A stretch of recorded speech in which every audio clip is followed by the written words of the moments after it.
예, 오늘은 순종의 삶과 믿음의 삶이란 제목으로 하나님 말씀 받겠습니다. 순종의 삶과 믿음의 삶이란 제목으로 하나님 말씀 받겠습니다. 우리 저 옆 사람, 앞뒤 사람과 인사하겠습니다. 잘 오셨습니다. 잘 오셨습니다. 잘 오셨습니다. 자, 이렇게 해볼까요? 오늘따라 예쁘시고 멋지시네요. 이렇게 한번 해볼까요? 시작! 오늘따라 예쁘시네요. 멋지시네요.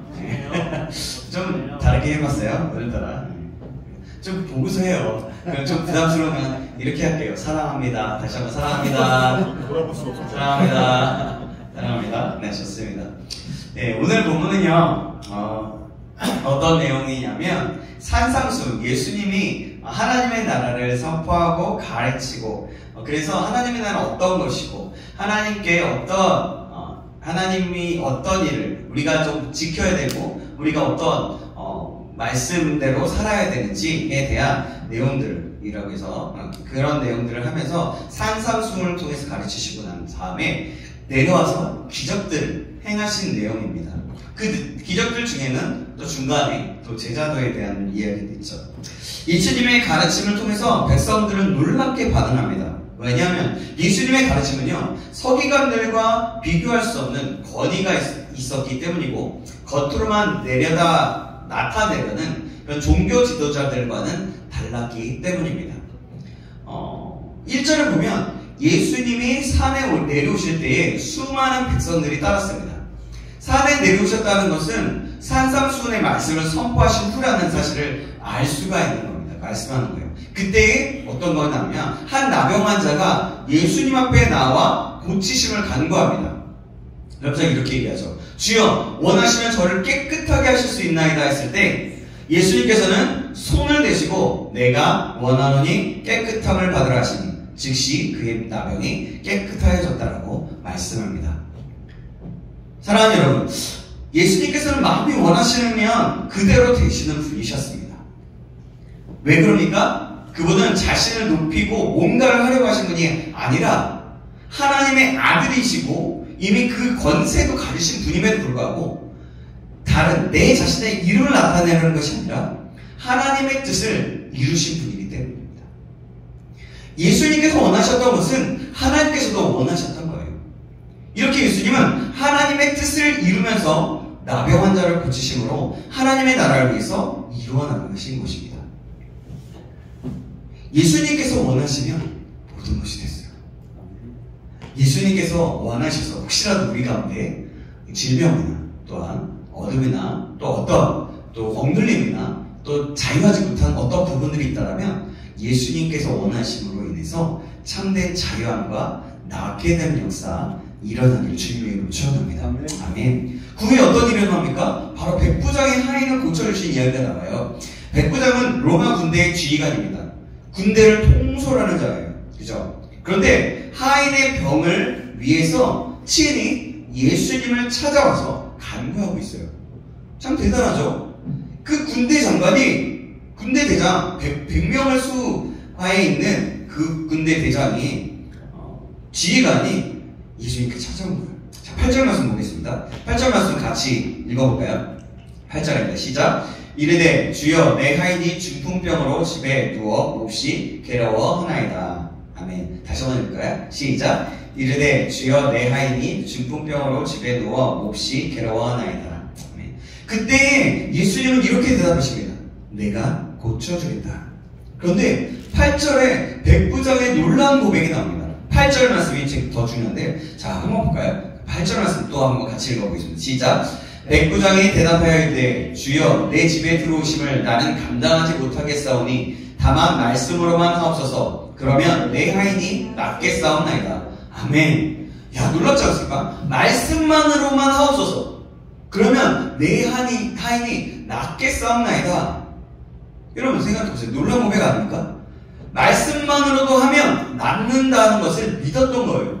자, 백부장이요, 예수님이랑 소문을 들었어요. 소문만 들었어요. 예수님에 대한. 실제로 만났는지 안 만났는지는 나오진 않지만 제가 볼 때는 그 소문에 의해서 자기의 정말 귀하다고 생각하고 정말 그런 사랑하는 종의 병이 들어서 병이 낫기를 원했던 거예요. 그래서 예수님을 찾아갔어요. 그래서 예수님, 중풍병 병자에 걸려서 괴로워하는데 좀 낫게 좀 해주세요 했을 때 예수님이 내가 원한다. 그러면서 그랬더니 백부장이 그러는 거예요. 그냥 말씀만 해주세요. 말씀만 해도 나을 겁니다. 이거는 놀라운 고백인 거예요. 여러분, 예수님을 만나지 않고 예수님이 명령한다고 하면, 그러니까 예수님을 그냥 만났는데 다른 사람을 위해서 기도했다. 다른 사람을 위해서 뭔가를 했다. 지금처럼 누군가의 병을 낫기를 했다. 라고 했을 때 여러분들이 그런 백부장과 같은 상황이었다면 여러분들 이런 고백이 나왔을 수 있었을까요? 한번 생각해보면, 되물어보면 이거는 굉장히 놀라운 일이었던 거예요. 놀라운 일이었어요. 그러니까 굉장히 말씀으로 하면 낫는다는 것을 믿었다는 거죠. 그만큼 그는 예수님의 권위에 복종하고 그분의 높은 권위를 인정하고 믿었던 것입니다. 자, 백부장의 고백을 들은 예수님을 뭐라 하십니까? 10절 말씀인데요. 10절 말씀 잘 들어보세요. 예수께서 들으시고 놀랍게 여겨 따르는 자들에게 이르시되 내가 진실로 너희에게 이르노니 이스라엘 중 아무에게서도 이만한 믿음을 보지 못하였노라. 아멘. 야, 예수님은 그 믿음을 놀랍게 여기셨어요. 이 말씀은 아마 여러분들 많이 들어봤을 거예요. 놀라운 믿음이다 많이 들어봤을 거예요. 근데 여러분, 다시 한번 이 놀라운 믿음이라는 것이 왜 믿음인지 다시 한번 여러분들이 이 사건에 한번 들어가 보고 이 사건에서 내가 그럼 백부장이라면 어땠을까라고 생각해 보면 참 다르게 다가올 수 있을 것 같습니다. 자, 그래서 예수님이 믿음에 놀랍게 여기면서 이스라엘 가운데 이만한 믿음을 본 사람이 없었던 거예요. 예수님을 믿었던 거예요. 이처럼 예수님은요, 그의 믿음을 놀라워하고 칭찬하십니다.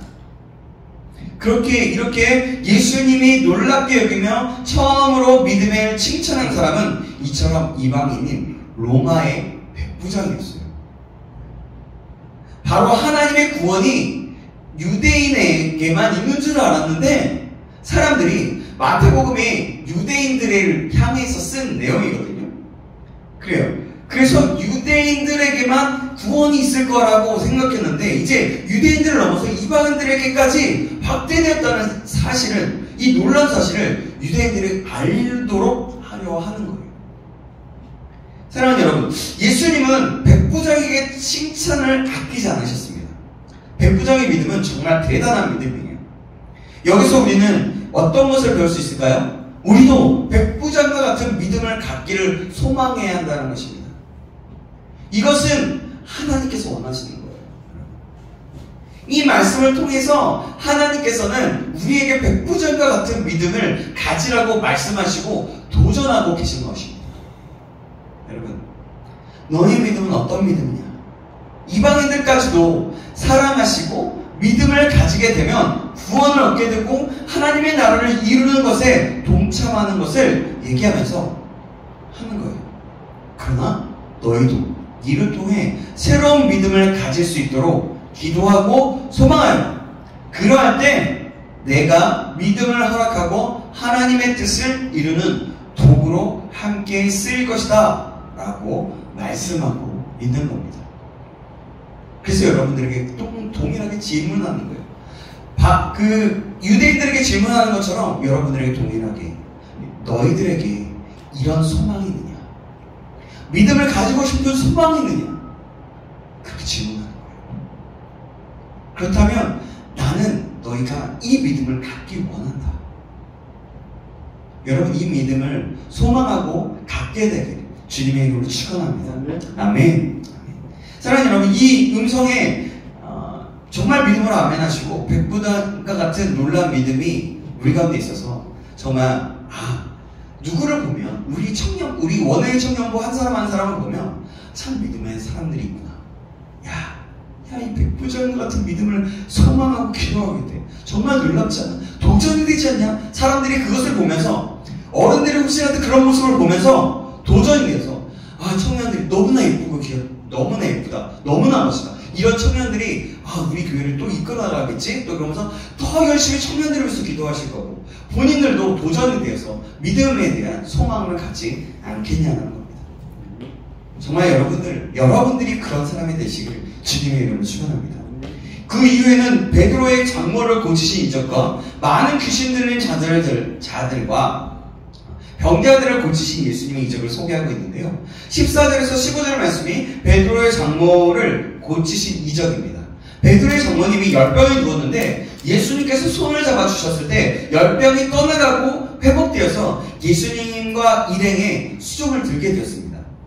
또 16절 이하에 보면요, 예수님을 날이 저물도록 귀신을 내쫓으시고 나쁜 병자들을 치유하신다는 것들이 나옵니다. 우리 16절 말씀 볼까요?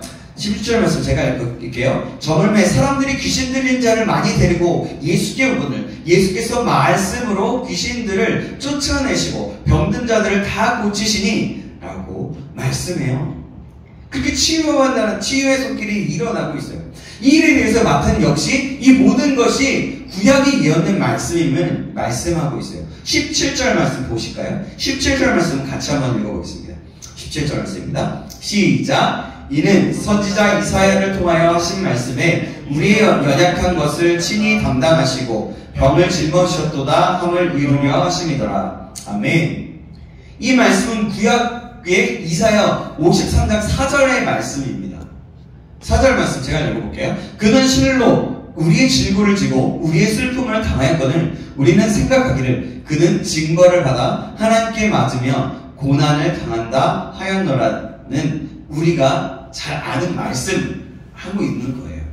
제가 읽어드렸죠. 이 말씀이 있는 이사야서 53장의 예언을 소위 순환받은 주의 종이라는 것을 이해하고 명명하기도 합니다. 그래요. 신약시대를 살아서 가는 우리는 이 말씀이 예수님의 순환을 예언한 말씀이라는 것을 잘 알고 있어요. 그러나 예수님 당시에 이 말씀을 유대인들은 전혀 이해하지 못했습니다. 그들에게 있어 메시아는 영광 중에 오시는 분이지 결코 고난받는 종이 아니었기 때문입니다. 그들의 사고는 그렇게 있었어요. 그러나 예수님은 우리 대신 징계를 받으시고 우리 대신 채찍의 마중으로 우리를 구원하시기로 하셨습니다. 그것이 바로 하나님이 정하신 율법의 의를 완성하는 것이기 때문입니다.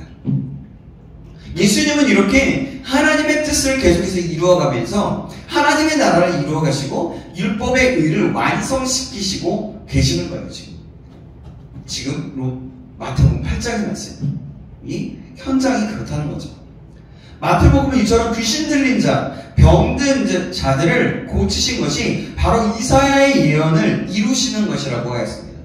예수님은 구약의 예언을 따라 우리의 연약함을 해결해 주시고자 이 땅에 오셨습니다. 친히 자신의 육체로 우리의 연약함을 담당하셨고 궁극적으로는 우리 육신의 죄악을 십자가로 담당해 주셨습니다. 여러분, 저는 오늘 이 말씀을 읽으면서 이 놀라운 이적이 역사하심에 우리 공동체가 있으면 얼마나 좋을까 다시 한번 묵상하고 생각해 보게 되었어요. 아까 초반에도 얘기했는데요.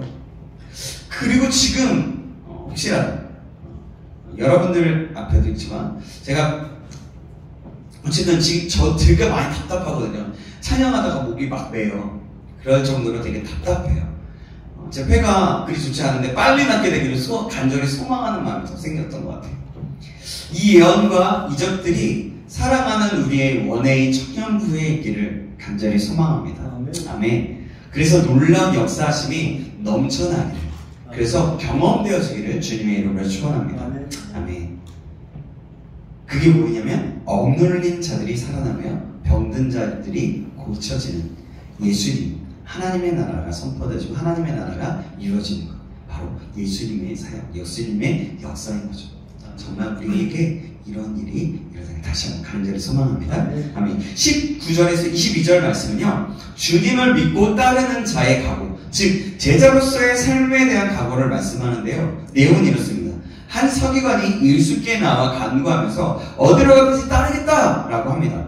그때 예수님이 이렇게 말씀하시는데요. 오늘 본문 20절, 21절, 22절 말씀인데요. 제가 20절, 여러분이 21절 성경책 보시고요. 뭐 성경책 아니면 어플이라도 보시고 하면서 22절을 같이 한번 읽어보겠습니다. 예수께서 이르시되 여우도 굴이 있고 공중에 새도 거처가 있으되 인자는 머리 둘 곳이 없다 하시더라. 제자 중에 또 한 사람이 이르되 주여 내가 먼저 가서 내 아버지를 장사하게 하라. 하겠습니다. 예수께서 이르시되 죽은 자들이 그들의 죽은 자들을 장사하게 하고 너는 나를 따르라 하시니라. 아멘. 이 말씀은요, 부모나 가족에 대한 도리나 그 도리가 중요하지 않다고 하시는 말씀이 아닌 거예요. 여러분 많이 들었을 거예요, 이 말씀. 이게 부모와 가족을 그냥 버리라는 얘기가 아니에요. 그에 대한 도리를 완전히 그것이 중요하지 않다는 얘기가 아니에요. 다만 이 말씀은 주님을 따르는 제자도를 강조하는 말씀인데요. 주님을 따르는 길에 있어서 여러 가지 핑계로 주의 일을 소홀히 하고 뒷전으로 미루는 일에 대해서 경계하고 있는 말씀인 거예요. 그래서 같은 말씀이 있는 누가복음에는 손에 쟁기를 잡고 뒤를 돌아보는 자는 하나님의 나라에 합당하지 아니하니라 라는 말씀이 첨가되어 있습니다. 누가복음 9장 62절에 있어요. 이처럼 주님을 따르는 순종의 길은 즉각적이어야 함을 말씀하고 있는 거예요. 여러분, 정말 제자가 되기 원하신다라면 그 주님의 일을 가장 먼저 해야 되고 그 다음에 주님의 일을 뒷전으로 하는 게 아니라 주님의 일이 가장 먼저 되면서 다른 것들을 돌볼 수 있어야 된다는 겁니다. 어쨌든 제자들이 그런 거죠. 제자의 길이 순종의 길이 그렇다는 겁니다. 어쨌든 이것을 기억하고 그러므로 우리를 사랑하시고 이 땅에 오셔서 죽기까지 복종하심으로써 우리를 구원하시고 하나님의 참사랑을 보여주신 예수님과 같이 우리도 어떤 고난과 어려움이 있어도 기쁘게 주님을 따르며 온전한 순종의 삶을 살아가기를 간절히 소망합니다. 그래서 진정한 주님을 올바로 따르고 하나님의 나라에 합당한 믿음의 삶을 살아가는 저와 여러분 되시기를 주님의 이름으로 축원합니다. 아멘. 9회 24절 이하에는 예수님이 바람과 바다를 잔잔케 하신 사건이 나옵니다. 너무 피곤하셔서 잠을 자고 있는데 풍랑이 일어나죠. 그때 제자들은 호들갑을 떨면서 살려달라고 하실 때 예수님은 이렇게 얘기해요. 믿음의 적은 자들아 라고 하시면서 바람과 바다를 꾸짖으셔서 잔잔하게 하십니다. 여러분 생각해보세요. 예수님이 그러고 자고 있는데 제자들이 하는 행동이 정말 이치에 맞는 행동 아닌가요? 이성으로 생각해볼 때. 근데 예수님 믿음이 적은 자들아라고 얘기해요. 그게 뭐냐면 내가 너와 함께하고 있는데 너희들과 함께하고 있는데 너희가 나를 메시아로 알고 있다면 너희가 두려울 것이 없지 않느냐. 바로 그런 내용들이기도 하는데요. 어쨌든 얘기하고 싶은 건 그게 아니라 그런 거예요. 메시아로서 하나님의 뜻을 이루시는 하나님의 능력을 가지신 예수님의 말씀에는 모든 자연도 따르게 된다는 것을 말씀하고 있다는 겁니다. 예수님은 여기서 두려움을 지적하면서 믿음이 적은 자라고 말씀하십니다. 왜 그래요? 정말 풍랑이 일어나도 죽을지도 모르는 상황이었어요. 제가 조금 방금 얘기했는데 여러분 두려움은 믿음의 반대말이라고 할 수 있습니다. 그렇기 때문에 주님은 제자들의 믿음을 지적하면서 얘기한 거예요. 어쨌든 우리는 크고 작은 일에 두려워하고 걱정하는 일이 너무나 많이 있습니다. 잠시 걱정하는 건 문제가 되지 않아요. 이거 어떡하지? 생각을 할 수가 있어요. 그러나 그때 그 시간에 어떻게 할까라는 질문과 함께 그것을 주님께로 가져가야 된다는 거죠. 가져갈 필요성이 있다는 거예요. 그럴 때 그 문제들은 주님 앞에서는 별 크게 문제될 것이 아니고 또 그 문제 속에서 우리에게 하시고자 하는 말씀이 무엇인지 알 수 있기 때문에 그래요. 여러분, 어쨌든 그렇게 잠시 걱정하는 건 문제가 되지 않아요. 그러나 계속해서 두려움과 걱정하는 것이 문제라는 거죠. 그래서 방금 얘기했던 그래서 하나님의 뜻을 구할 수 있게 된 정말 그럴 때 하나님께 가져가서 하나님의 뜻을 구할 수 있기를 간절히 소망합니다. 그럴 때 하나님은 문제 속에서 그 걱정거리를 생각하시고 그 문제 속에서 하나님의 뜻을 알게 하시면 우리가 어떻게 행동할 수 있을지 그런 것까지도 구체적으로 알게 하시는 분이십니다. 그러기에 우리는 어려움이나 걱정거리가 오면 바로 하나님께 기도하고 맡겨야 하는 것입니다. 그럴 때 하나님은 그때 일하시기 시작하는 것입니다. 저와 여러분도 이렇게 반응하여서 참 하나님의 일하심을 볼 수 있기를 다시 한번 주님의 이름으로 축원합니다. 그 외에는 이제 마지막입니다. 가라다 지방에서 군대 귀신 들린 자들을 고치시면서 돼지떼에게 가라고 명령하시는 모습이 나옵니다. 오늘 본문의 전체를 보면 예수님의 권위와 능력을 통하여서 치유하시고 귀신 들린 자를 고치시는 모습을 보게 됩니다. 그 자리에서는 많은 사람들이 있었습니다. 믿음의 사람 백부장도 있었습니다. 여기서 우리는 예수님께서 참 순종의 길을 가고 하나님의 뜻을 이루었듯이 우리도 그리스도인으로서 예수님을 믿는 크리스찬으로서 하나님의 말씀에 순종하여야 함을 알게 될 백부장과 같은 믿음이 필요함을 알게 됩니다. 사랑하는 여러분, 오늘 우리가 이 말씀 속에서 나오는 예수님을 닮아가는, 그래서 순종의 삶과 백부장과 같은 믿음의 삶을 살 수 있기를 주님의 이름으로 축원합니다. 아멘. 저의 힘으로서는 할 수 없습니다. 내가 한다라고 결정해도 그것이 바로 되는 게 아니에요. 근데 내가 그렇게 살아가겠습니다 결단을 했다면 그것에서 어떻게 하면 되겠습니까? 말로만 끝나는 게 아니라 하나님 그럼 제가 어떻게 하면 좋죠? 하나님께 은혜를 구하면서 성령의 충만함을 구함으로써 나아갈 때 우리가 그것에 결단한 것을 이뤄나갈 수 있는 힘이 생기고 그 모든 것이 가능하게 되는 것입니다. 우리 모두가 이것을 기억함으로 주님께 간구함으로 주님께서 주시는 힘을 가지고 참 순종의 길과 순종의 삶과 믿음의 삶으로 살아가는 저와 여러분 되시길 다시 한번 주님의 이름으로 축원합니다. 아멘. 기도하겠습니다. 사랑하는 하나님 감사합니다. 오늘도 저희와 함께 하시고 놀라운 기적과 고치심을 통하여 하나님의 나라를 이루어가시고 그 뜻을 이루시는 예수님의 순종을 보게 하시면 감사합니다. 우리도 예수님처럼 하나님의 뜻을 순종하며 나아가는 자 되게 하여 주시고 또한 백부장과 같이 말씀만 하여도 새롭게 치유될 수 있다는 믿음으로 살아갈 수 있도록 하나님 믿음을 허락하시고 은혜와 성령의 충만함을 허락하여 주시옵소서. 모든 것을 주님께 맡깁니다. 살아계신 예수 그리스도의 이름으로 기도합니다. 아멘.